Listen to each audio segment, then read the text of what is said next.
But what's important for us to understand is that it's not just about the Democrats and Republicans at war with each other. There's actually a much deeper divide in America, okay?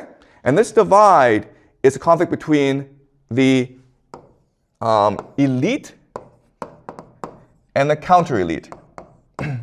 Remember how we introduced the idea of elite overproduction, right? This is a Peter Turchin idea.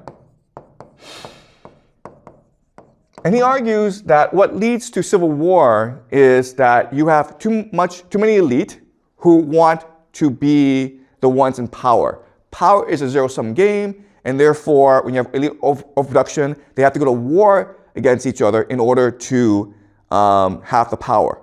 Okay? And so, what's going on? Who are the elite and who's the counter-elite? Well, I mean, to put it very simply, the Democrats represent the elite, and the Republicans represent the counter-elite, okay? So, basically, the elite is the empire. And counter-elite is MAGA, which is America First. And so they have two different ideals for America. The empire is to maintain the current global order, right? And MAGA is to retreat back into the Western Hemisphere and focus on Americans' core national interests. Right. They're also divided into finance and AI. Okay? So in other words, Wall Street are the main backers of the current elite, and then Silicon Valley are the main backers of the counter elite. Okay?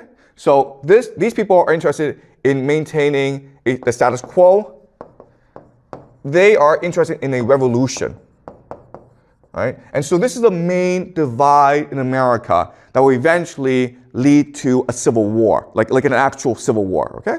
But right now, they're fighting over foreign policy. So I will discuss this more in the future, okay? But I present to you now. So let me give you a concrete example of why they're fighting. Why are people in finance fighting with people in AI? And there's a very good reason.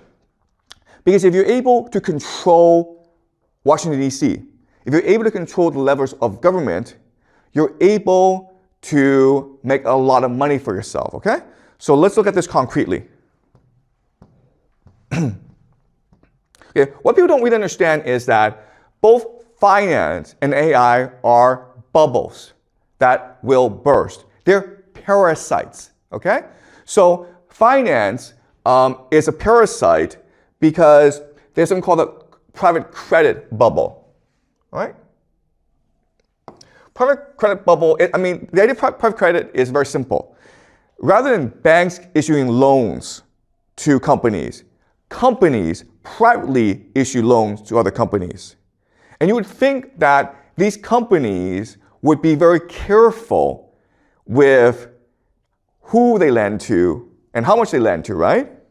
That's not true though, okay? Why? Because in 2008, these banks destroyed the global economy and the American government bailed them out, right? They suffered no consequences.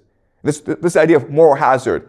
If you do not suffer consequences for your stupidity, well, you're just going to be more stupid in the future, okay? So these companies believe that we control Washington, D.C., therefore we can be as risky and stupid as we want.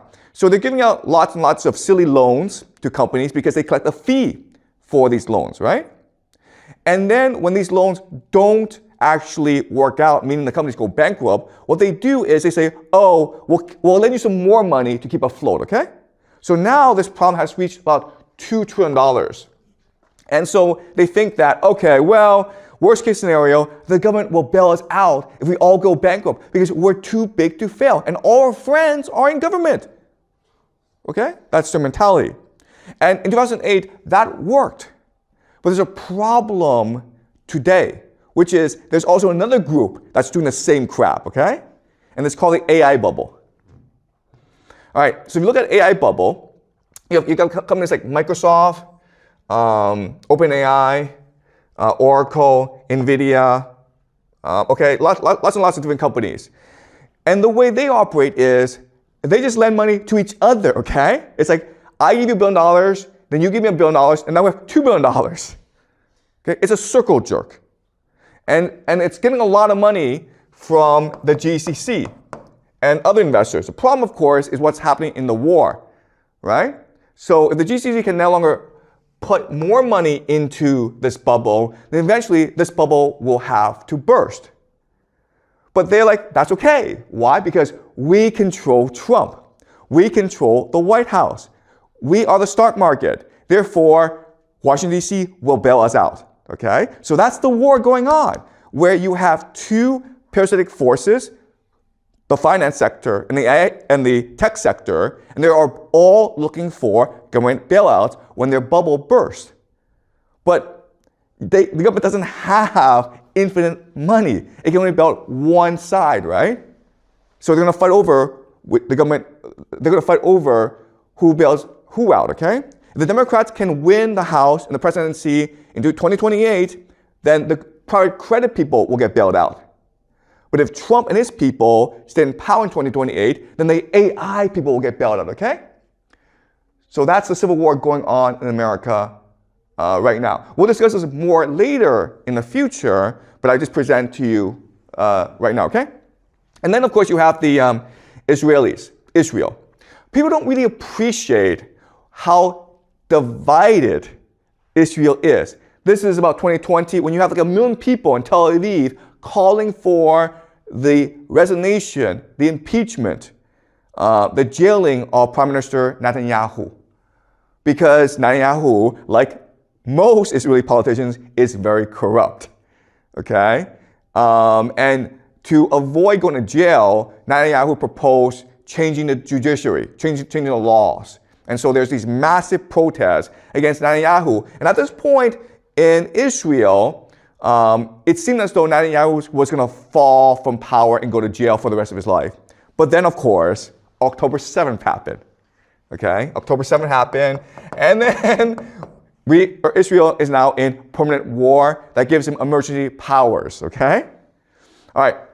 To give you a sense of how divided Israel is, let's look at the Knesset, which is their parliament. Guys, this is a lot of political parties. And as you can see, none of them are dominant. Okay? The biggest, Likud, which is Netanyahu party, it has about 30 members. But it cannot rule by itself, therefore it has to join with other political parties.